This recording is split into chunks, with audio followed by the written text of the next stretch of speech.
Good morning once again. My name is Shola Ajani from the School of Consulting. I'm very glad to be here today. Thank you for joining us. And as I said, quite a few more people will be joining us. Today, we're looking at how to secure consulting briefs and assignments. How to secure consulting briefs and an assignment. And this is part of our monthly CPD program for consultants, part of our monthly CPD program for consultants.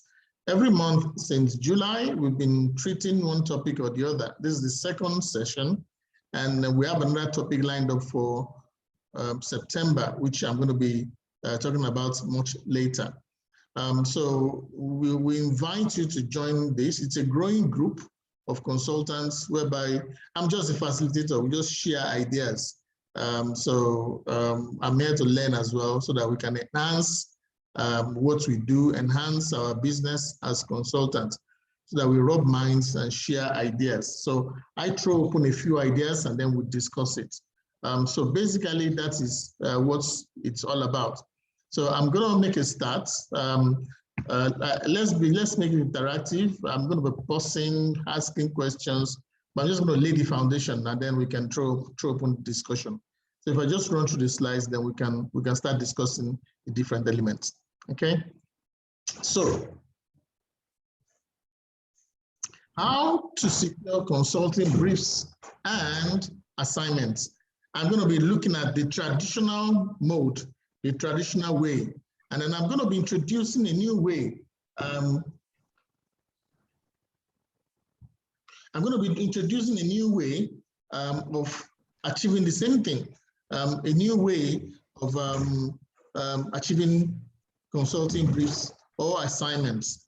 I believe traditionally what we have is consultants waiting for opportunities. But I believe in what I'll call creating consulting opportunities. Creating consulting opportunities. I believe in creating consulting opportunities, consultants would have a competitive edge. So as opposed to the case of where one is waiting for consulting opportunities. So let's start by looking at the definition of what consulting is. I want to start by looking at the definition of what consulting is. I know you have your understanding, you have your definition, but I just want to use this basically as the framework for what we're looking at. Looking at the definition as a framework. The largest professional body for consultants is the International Council of Management Consulting Institutes. It's called the ICMCI. The ICMCI. And if you permit me, I would like us to go by their definition, among other definitions. And they define management consulting as involving individuals, whether they are working by themselves or for themselves, or they're employed in any capacity, using their knowledge and experience and their analytical and problem-solving skills to add value. I emphasize to add value into a variety of organizations within a framework of appropriate and relevant professional standard, discipline, and ethics. I'll go over it again. Management consulting involves individuals, whether self-employed or employed, using their knowledge and experience and their analytical and problem-solving skills to add value into a wide variety of organizations within a framework of appropriate and relevant professional standards, discipline, and ethics. If we look further, the Institute of Consulting has its own definition as well. It says the provision of business objective advice and assistance relating to the strategy, the structure, management, and operations of an organization in pursuit of its purposes and objectives. That's basically helping organizations to achieve why they were set up in the first instance. Consultants help organizations to achieve why they were set up in the first instance. I like the second definition. It says the process of helping clients solve their most basic problems or issues And I say consultants are enablers. We are enablers. And I'm going somewhere by emphasizing this, that we are enablers. A consultant provides external advice for organizations that require specialist expertise or objective outside perspective on their business. So we come in and looking. We come in and looking to help our clients. Now, at the School of Consulting, we define consulting as the practice of helping organizations to improve their performances through analysis of problems and development of plans for improvement. We broke this down, and these are some of the basis of how we practice. And you can see the difference. We say consulting is the practice of helping individuals and organizations. We've added individuals to it because you will have individuals as clients, not just organizations. What we realize is most definitions focus on the organization without considering the individual. So we reckon that consulting is the practice of helping individuals and organizations to do what? To improve not just their present performances, but present and future performances. So it's about helping them to achieve and solve not just present, but also potentially problems that might occur in the future. And how do we do this? We operate by analysis, by analyzing existing and potential problems. We analyze problems that we may experience now or our clients experience now and problems they may experience. And then it doesn't end there. It doesn't end there. We come up with plans, we come up with development and plans, and not just come up with plans, we at times execute those plans. At times we execute those. So we break the division down into this. What is consulting? It is a practice of helping. It is a practice of helping. Who are we helping? Individuals and organizations. To do what? To improve their performances, the present and future performances. How? Through the analysis of existing and potential problems.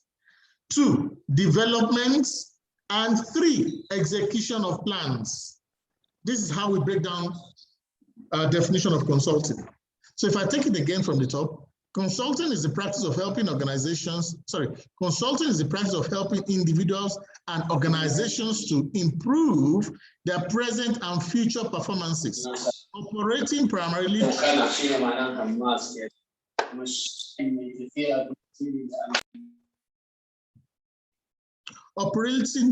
through the analysis of existing and potential organizational problems and development and execution of plans for successful improvements. Now, this forms elements of work within consulting. So we've divided it into several aspects. Consulting is a practice of helping. It is a practice. So number 1, consulting is a practice. And number 2, is a practice of helping. Practice of helping. We help individuals and organizations to do what? To improve. So it's a practice of helping individuals and organizations to what? To improve. So basically what we are saying is you cannot come into contact with a client and leave them the same way. There must be an improvement if we want to say we are successful as a consultant or in the consulting assignment. The main criteria for assessing impact in any consulting assignment is delivering on the expectations of the clients. In this case, they want to move from A to B. They want to improve. And so we encourage people when you engage as a consultant, never leave the client the same.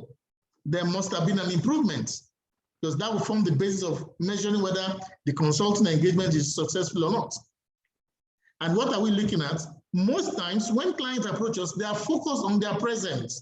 But we encourage people that don't just look at the present, examine the present with a perspective of the future, because the present will affect the future. 50% of the assignments we get is dealing with present problems. But the reality of it is when we get involved with clients, we must also have a mind view of how the present might affect the future. So you cannot ignore the future. And how do we do that? We analyze potential problems. And when they call you in now, they're looking at potential problems. But when you go in, don't just focus on potential problems, on existing problems, but look at potential problems and development of plans for execution. Now, within all of this, as a consultant, we could simply be called in to analyze what is the problem. That is one element of consulting. We can simply come in and carry out the assignment to analyze and understand what the problem is. Number two, we could be called upon, and the assignment could end after number one. But number two, we could be called upon not just analyze what the problem is or where are we as an organization. We could be called upon to come up with recommendations to take us or to improve us. And that's another sector where we could focus on, another opportunity consulting. And then thirdly, we could be asked to implement the recommendations. I repeat, so there are three aspects of consulting. Number one, advisory. Advisory is tell us what the problem is. That is an aspect of consulting, and your work may end there. Number two is recommending solutions on the basis of what you have found out. So you could be asked not just to advise, but to recommend solutions to move forward. And after recommendations, your work might end there as a consultant. And then the client says, thank you for your recommendations. We will get back to you, or we will take it from here. Or we just want the recommendations and we'll decide how to go forward later. We get that. And then thirdly, the client could say, well, you know what? Why don't you implement those recommendations? So straight away, from our definition, we see three opportunities for consulting: advisory, recommendations, and execution. Advisory, recommendation, and implementation.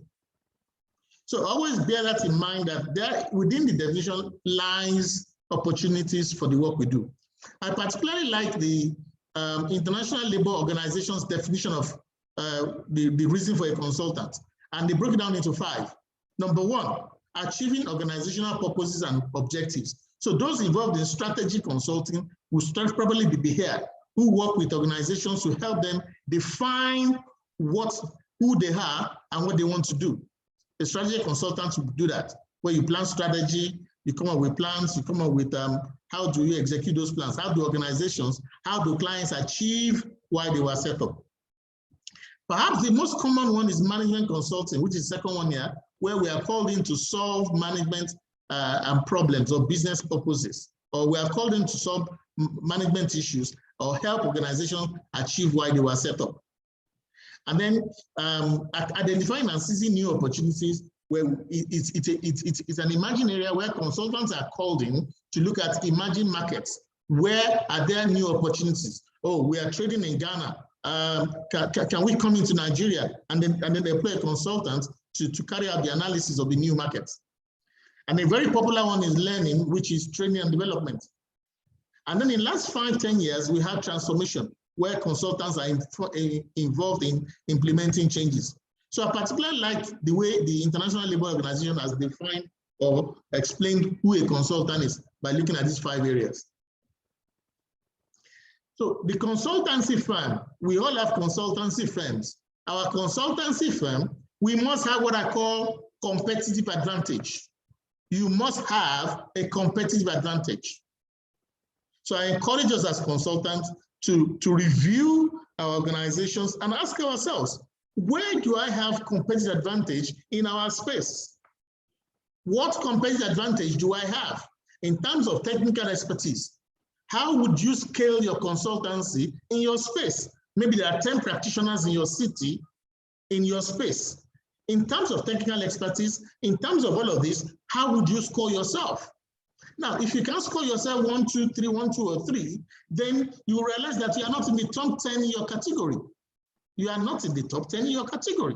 So you must have what I call a competitive advantage. Your competitive advantage could be any or a combination of this. Your competitive advantage could be your technical expertise. It could be the fact that you have a proprietary product that you have developed as a consultancy. I'll talk about products a lot today, as you have developed as a consultancy. And then it may well be that you are a multidisciplinary consultancy. The big four consultancy, if you like, they are multidisciplinary. They have lawyers, they have accountants, they have all manner of professionals. And that's where we encourage consultants to consider partnership. You bring in others who can complement your own area of competency, and then you have multidisciplinary expertise. Having a multidisciplinary expertise increases the scope of work you can do. It increases beyond a single member firm. And then how intimate do you know your sector? How intimate do you know your sector? So these areas could form the basis that you have a competitive edge in your industry or in your sector. Then number two, what special products do you have? Again, I'm encouraging us, every consultant must have a product. Not only must you have a competitive advantage, you must have a product, or you have products. Now, the truth of the matter is this: your cash flow, your revenue flow, your business model, the money you earn is a function of the products you have. Is a function of the products you have. Number one, what training packages do you have? Do you have a problem-solving approach that is unique? That's when I talk about a technical expertise. What problem-solving approach do you have that is unique, that you can deploy to help clients? Do you have a business diagnosis method that you have developed that you use? Likewise, risk assessments, management models, structuring organizations. Do you have a way of developing future leaders? Do you have a way of managing people, of recruiting and managing people? So I encourage us to strive to have at least one product. Some call it intellectual property. So as a consultancy, not only must we have an area where we have competitive advantage, ideally we should have products. Now, the more areas you have where you have competitive advantage and the more products you have, the better you will do as a consultant. I repeat that. The more areas where you have competitive advantage and the more areas, more products you have can translate into success within your sector. Now, how do we secure consulting assignments? Traditionally, we have responding to public tender, whereby there's an advert in the newspaper or on whatever forum inviting us to respond to tender. That's traditionally one of the most common ways. Then number two is what I call submission of generic proposals. In my early days, I sent out like 1,000 proposals. I don't think I got 10 replies. So a lot of people are still doing that, whereby they're sending out proposals blindly. Most proposals are just gathering dust in corners of offices because they are what? They are generic proposals. They are not sent in to meet a specific proposal. Number three, where the client invites you, or what I call a direct brief. The client invites you and gives you a direct brief on an instruction. Now, number four, what we call cross-selling, or the Pareto principle. You're already working for an existing client, and then you are able to introduce more products to that client. This is one of the things that we will discuss a lot today. How can you cross-sell to existing clients? So you're only selling one product, but we encourage you to add more products to sell to that client. So there's the argument between cross-selling and marketing. What works best, cross-selling or having many clients? In cross-selling, the Pareto principle, you don't need to have many clients, but in cross-selling, you need to have many products. Okay, we'll explain that. So in cross-selling, you don't need to have many clients, but then you need to have, many clients, and then the opposite is having many clients. Then marketing to former clients. Most times we don't maximize on this. For whatever reason, market to former clients. Proposing solutions to clients, and that's where I'm going. Proposing solutions to clients. Proposing solutions to clients is a territory whereby you have competitive advantage because you are not competing. Now, by the time you respond to public tender, 1,000 others have responded to public tender. By the time you submit generic proposals, every day organizations get proposals. By the time they invite you, they're not just inviting you, they're probably inviting a few people. So in 1, 2, 3, there are competition. Now, in 4, 5, 6, there are no competition, because cross-selling is a client, an existing client that you are selling to. You are selling more to an existing client. In marketing to former clients, okay, yeah, that is directly from you, and you realize that there's no competition, you are selling to the former clients. So 4, 5, 6 are your own initiative. You are not being responsive. This is responding basically to others. But in 4, 5, 6, you are taking the initiative, and that is really where I'm going. Very briefly, let's look at different types of consulting briefs. A retainership, you're just being retained on a monthly basis, you're just being retained, and then they pay you on a monthly basis, or per assignment they pay you. Or it could be you're retained for just a single project. You finish the project and then you exit the organization. And then the third one is whereby, as a consultant, you are called in to be part of a single project or part of a retainership, or just one assignment, as the case may be. But the best type of consulting assignment you can have is the retainership, whereby you are in there for the long term. You are in there for the long term. Now, would you rather seek opportunities or create opportunities? Which is the challenge I'm throwing to us this morning. Would you rather seek opportunities or create opportunities? So how do we create opportunities in consulting? How do we create opportunities that might lead to consulting briefs and assignments? Number one, research. One of the things we've been accused of is we're very, very poor in research. In order to create opportunities, you need to carry out research. And increasingly, in the last 3 years, I've been looking at what are the major problems of companies? What are the major problems of organizations? And I've done several research, and I've come up with several different indices. And from what we have here, for instance, the highest issue facing organization is funding, which you may not be able to deal with directly. But if we look at the next one, which is within the scope of what we do in consulting, is finding people. Finding people, highly skilled people, is a major area problem for organizations, finding people. The next is information on markets, data intelligence. It's a major area.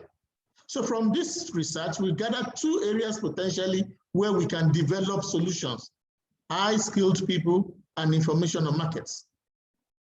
And then if you go further, there are other areas whereby you see, for instance, look at the challenges of doing business in Nigeria, for example. Again, 48% say is a lack of well-trained people and staff. Of course, high exchange rate, we can't do anything about that. There's some fiscal policies we can't do anything about. Difficulty in accessing capital and funding, we saw that earlier. Lack of infrastructure, support for businesses, lack of infrastructure.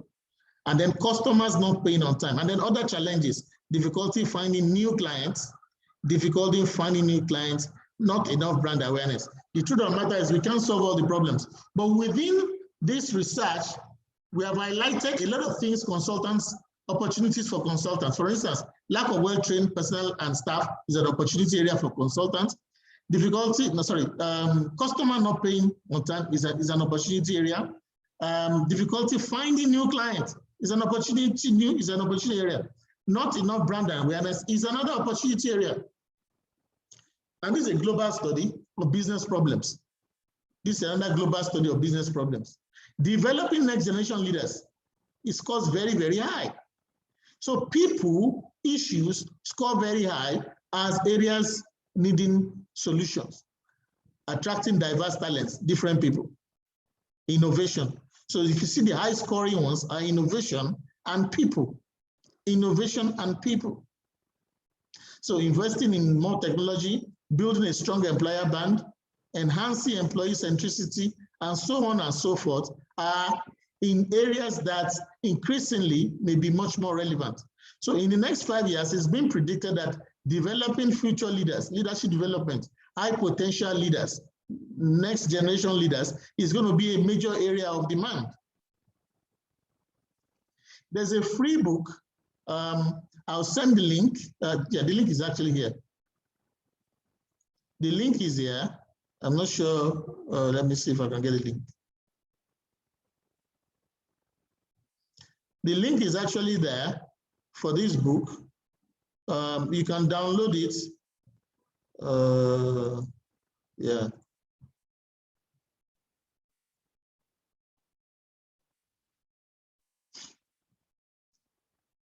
That is the link there. Let me add it to the chat so that you can download it, everyone. So I'm just gonna add this to the chat. And then you can download in your own time. Yeah, fantastic. I think I've done that. Good. So you can download that. It's a very good resource, Managing Guide to Doing Business in Nigeria. It highlights all the problems and opportunity areas. Now, another research highlights 9 different areas for consulting. Number 1, every business wants to grow. As we saw from that research, every business wants to grow. Every business is looking for new markets, new products, new businesses. Even as consultants, the reason why you are here today is to learn how to grow or look for new businesses. So likewise, our clients. So these are 9 opportunity areas that we can tap into as consultants. Number 2, customer engagement. Most organizations want to engage their customers, basically know them well in order to know what to sell to them, in order to develop brand loyalty. So organizations are ready to invest in any assignment that has to do with understanding their customers with a view to sell more to them. Organizations that have global operations are looking for advice on what we call shared services. For example, UBA is one of my clients. They have branches in 20 countries. How do you advise such a company when they have 20 countries? For instance, HR, do they need 20 HR heads in 20 countries? No, they can have a centralized or shared service model or an operating strategy, which any consultant can draw up and advise. Emerging markets, you can have operations in America or in the diaspora of Europe, and then they're looking for opportunities in Nigeria. They're always looking for opportunities in Middle East and Africa. They're looking for opportunities, and they need consultants who understand the local market to guide them through. Every new law brings about advisory. So when there's a law, how do you advise your clients? In fact, recently when the government of Nigeria introduced new regulations concerning cryptocurrencies, a lot of people came to us and said, there's uncertainty. Does that mean I can't trade in crypto? Does that mean crypto has been banned? No, crypto was not banned, but the banks cannot use it as transactions. So clients are now looking at alternative ways of using crypto. The government cannot ban crypto because it's not within, they don't own crypto. They're just saying that our banks in Nigeria cannot trade in crypto. So that created uncertainty and then opportunities for clients who want to trade in crypto to find out how they can trade in the currency. Organizations are constantly looking to reduce costs. Organizations are always looking to reduce costs without compromising value. That is another area of consultancy. Disruptions in technology. Everybody is moving on cloud now. Everybody is moving on cloud. In fact, going back to technology, we have clients who are saying, look, we have people who want to pay us in cryptocurrency. How do we set up how people can pay in cryptocurrencies? You know, so these are opportunities that are open every day for consultants. Data insight, very much like customer engagement here. What insights can we get from data? You have organizations that have 20, 30,000 people who are on their data. What can they use with those data? What insights can they gain from that data that they can use to enhance business? And then number 9, talent management, a major area that virtually most consultants are into. In the area of learning, how do we find people? Where do we find them? How do we engage them? How do we keep them? How do we develop them? How do we transit? How do we plan succession planning? How do we compensate people? What do we compensate them with? What is our competitors paying in salaries? Massive opportunities, especially in this area. We have people that are coming to us. How do we ensure they stay for us for 5 years, 10 years? Because gone are days when people are staying for 20 years. But how do we find talent? How do we find the right talent? These are areas that companies are saying they need help. There's a recent report by PVC highlighting how to do business if you want to do business in Ghana. These are opportunities for, and PVC is a consulting firm. So part of what they do is they analyze opportunities in Ghana for those who may want to go into Ghana. There's a gentleman called Song Su. He says victory comes from finding opportunities in problems. So we can focus on all these problems. We can focus on all of this and just say, well, we've identified the problem. High-skilled workers, information on market are problems. Growth is a problem. Brand awareness is a problem. Lack of well-trained staff is a problem. Finding next generation staff is a problem. Enhancing productivity is a problem. We can focus on all of that. But we can look at all of this. These problems are opportunities, especially for you and I as consultants. They are opportunities. And this is what Song Su is saying. Victory comes from finding opportunities in problems. Now, these are some emerging areas where we have gathered and put together that we can leverage on. Business security, not just physical security, but cyber security is a major area.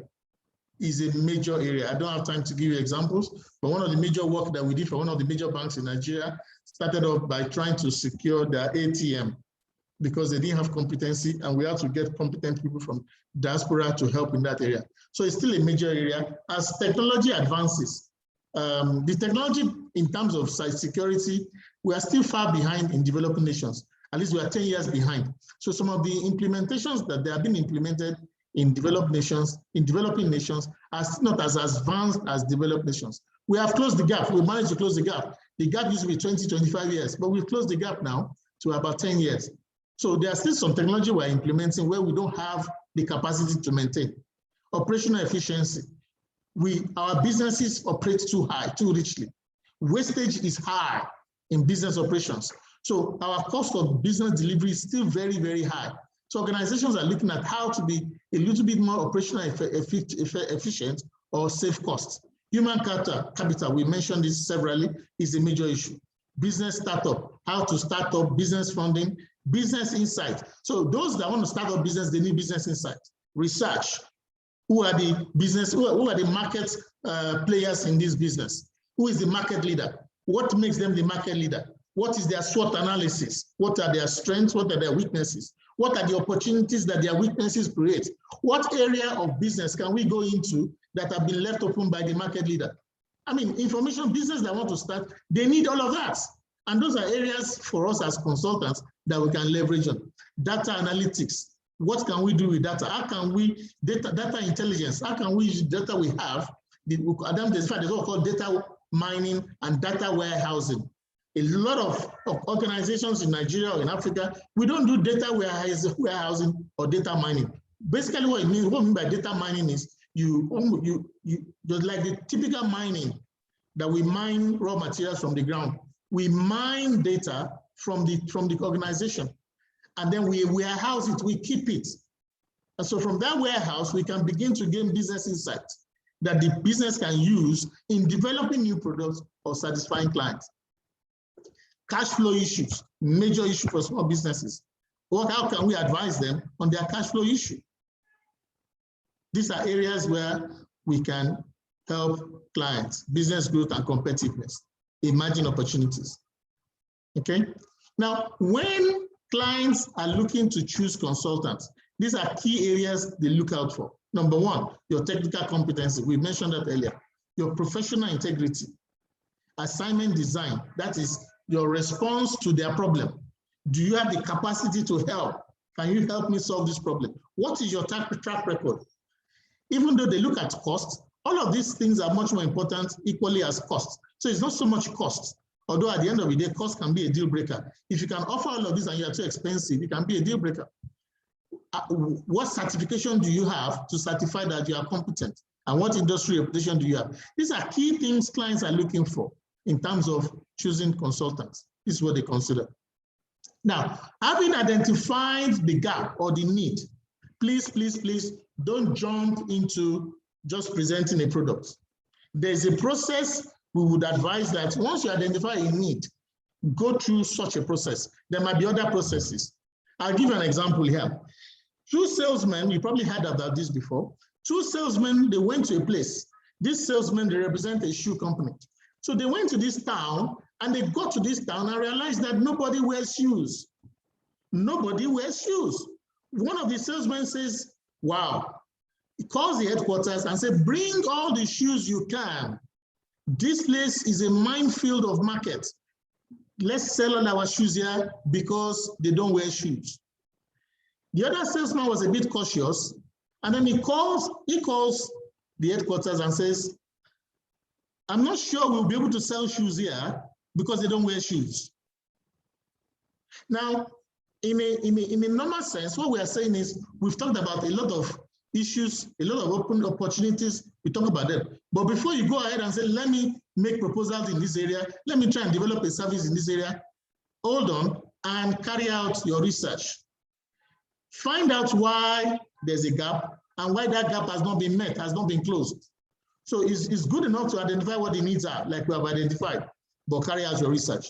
In the example I was given, the reason why the people don't wear shoes there is cultural. So no matter the amount of shoes you bring, you won't sell a single shoe because they don't wear shoes. So if the other gentleman simply, if the company goes ahead and send all their shoes, they're going to be the one that wear the shoes or they bring it back to the company. Why? Because not a single shoe will be sold. And they would have only realized that because they didn't carry out their research. So research is very, very important. After your research, you have your outcomes, your analysis and your insights, and then you can create a value proposition in the form of a product which you can sell to a client. Okay, so this process is very sacrosanct, extremely sacrosanct. Identify the need and the gap. Find out why there is a gap, why nobody is doing it. It may well be a gap no one has recognized. Others might have recognized it and realized that there's no market, there's no business there. So again, I'm just a caveat. We identified different areas where the emerging opportunities area we've identified for consultants, but carry out your research. And the basis of your analysis would point to what value you can create, and then you can develop a product around the solution. So how do we research problem areas? If we can start from a single questionnaire that we send to our clients, what are your business challenges? What are, as simple as asking these 4 questions, what are your business challenges? How severe are these challenges? Basically, you rate them or you score them. Now, I have not come across any client that has business challenges that will say no to this. Would you like solutions? I have not come across any. I've been consulting for 25 years. I have not come across any. Okay, would you like a solution? Virtually everyone says yes. They may well say, I can't afford the solution. Then that's a different solution, the different problem. The problem is they need a solution. And that is what they want to deal with. And then number 4, can we explore options for your consideration? Again, I have never come across any client that says no to looking at, to considering recommendations or options to deal with their business challenges. So a simple research can be built around this, questionnaire can be built around this to send to your client to identify what their business challenges are. So I've got 8 strategies on how to secure consulting assignment, 8 strategies on how to secure. We'll run through very briefly and then we'll discuss. Number 1, grow your consultancy. You grow, how to grow your consultancy. That's number 1. Number 2, how to make competition irrelevant. You create a new market segment. So you're not competing. A lot of us are used to competing. Make competition irrelevant. Then number 3, product development. Number 4, everybody likes free business diagnostics. It works. It is a foot in the door if you can offer free business diagnostics. Number 5, free business research and insights. The PwCs of this world are not custodian of knowledge. The PwC, the KPMG, they do annual reports and annual insights. What they are doing is basically content marketing. When they do that, that's what they do. And then there's the 80-20 rule, which is basically saying you can get more work from existing clients than new clients. That's your 80-20 rule. Let's apply it. And then finally, what we call cost and value-based consulting, which is where I'm going to end. Cost and value-based consulting is a great way to generate new work. Cost and value-based consulting. So I'm just going to run through these 8, and then we will discuss. Number 1, Ansoff matrix. I will explain it. Ansoff matrix basically is a way to increase your business. So market penetration simply means, as a consultant, you have 10 clients. So to penetrate your market, can you get more clients? So that's one strategy. So there are 4 strategies here to grow your consultancy. Number 1 is to increase your client base. The truth of the matter is, it is not very easy to increase your client base, but if you want to grow your business and you have 10 clients, then you got to seek to increase the number of clients that you have. That is one option. That is the first option that Ansoff gives us. That's the first option.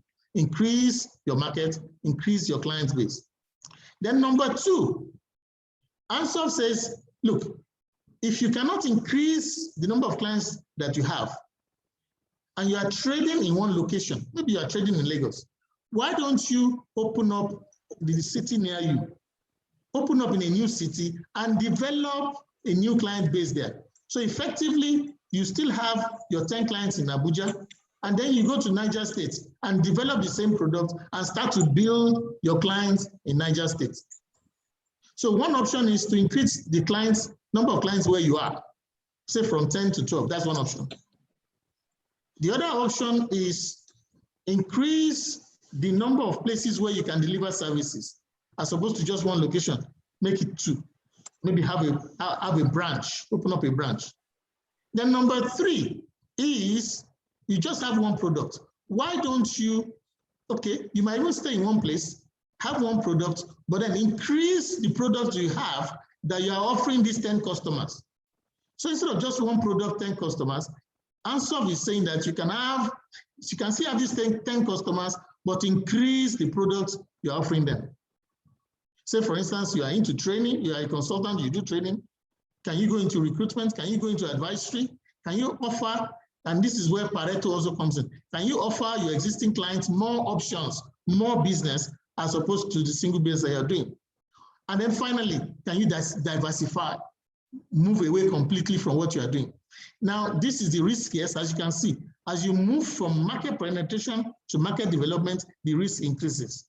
As you move from market development to diversification, the risk increases. So the riskiest in all of this is diversification. Now, the other side of this is you can use this as a tool to advise your client on how to grow their business. We've used it on how to grow a consulting business, but you can use it on how to grow a client's business. Number 2 is what we call the Brochure Strategy. Make competition irrelevant. Create new categories. When you create new categories or new products or new segments and new categories, you name your price because there are no comparables. You create a new market. For most of us that grew up in Nigeria in the 80s, what the banks like Zenith Bank, GTB did was a blue ocean strategy. There was no way they could compete with the big banks. There was just no way. I say it is suicidal to try and compete with the big players, even as consultants. I mean, do you want to compete with KPMG? No. So what we need is a blue ocean strategy. Find an area whereby you can dominate, and after a while, you can come back to the red ocean. The banks that were created then focused on areas where the big banks were poor. They focused on customer service. They focused on improving customer service. They focused on technology. And then they could say, look, the value proposition was, they saw a gap, and then they came up with the value proposition and says, look, you know what? You don't have to spend the whole day trying to go to the bank. You can come to us and spend 5 minutes. And that sounded very novel and strange to people. But that was the value proposition they offered to people, and that's how they began to grow. Now, today, after 25 or 30 years, they are now competing, but they could not compete with them from day one. But they looked at an area where there was the weakness, and then they leveraged on it. Number 2, peak milk. Who knows peak milk? Peak milk is the leader in milk. They're still the leader today. There's no argument about it. But when Cowbell wanted to come into the market, Friesland, they wanted to come into the market, they realized that there's no way they could compete with peak milk. And so what did they do? They created a new segment of milk. They created the sachet milk. Sachet milk straight away became an instant owner. Peak milk said we will never be caught there doing sachet milk. Today, they're doing sachet milk. But the clear leader in sachet milk today is Cowbell. They created a new category.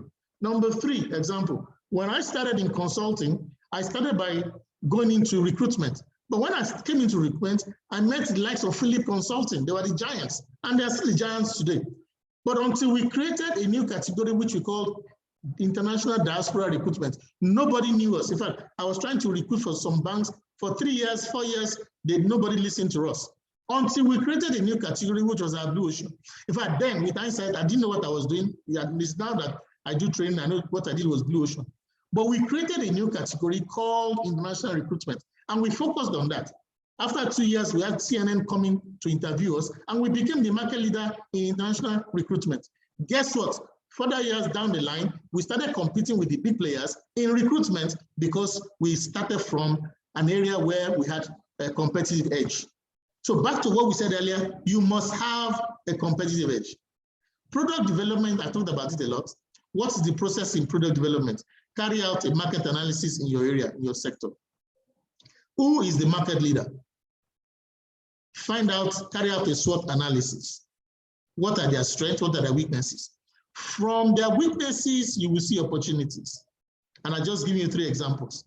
The banks, the new banks saw weaknesses in the area of technology and customer service. Freshland, Cowbell Milk, saw weaknesses in Team Milk. Team Milk was very expensive and wasn't affordable by everybody. And so they created sachet milk, which was cheaper, and then they stole the market. SWOT analysis. When we started recruitment, it was the likes of Philip Consulting. They were doing all the local recruitment, but they were not doing international recruitment. So it was an area that I had a competitive advantage in, and I simply started business in international recruitment. Over time, we became a market leader, just like the Philip Consulting of this world. But we don't start by competing with them. Many of us compete with the market leader. I repeat, it is suicidal competing with the market leader. If I may add, you are even advertising the brand of the market leader by trying to do what the market leader is doing. Anybody that wants to buy a service will look at the market leader, will look at you. They will rather go to the market leader than come to you. So in competing with the market leader, we are getting the crumbs. We are getting crumbs. When I talk about crumbs, I relate it to the national cake. Nigeria, we're a country of 200 million people. If they bake the cake today and give out the cake, what share would you get? If you get any share at all, what share would you get? And so my question is, would you rather bake your own cake than wait for the national cake? So product development is baking your own cake in consulting. Come up with your own products. So once you have the analysis here, you identify what the gaps are, and then find out why is there anyone in the gap? Why is there no one in the gap? Always find out. It might be an opportunity, but it may not be marketable. So find out why is there a gap there, but it's not marketable. And then if you find out that it's marketable, ask yourself, what value can you add? Leveraging on the weakness of the market leader. What value can you add? Develop a solution around the service. There's one of the courses that we want to do in the future. It's called productization. Productization is turning a service to a product. As I said earlier, every consulting firm must have a product. The more product you have, the more liquid you are. The more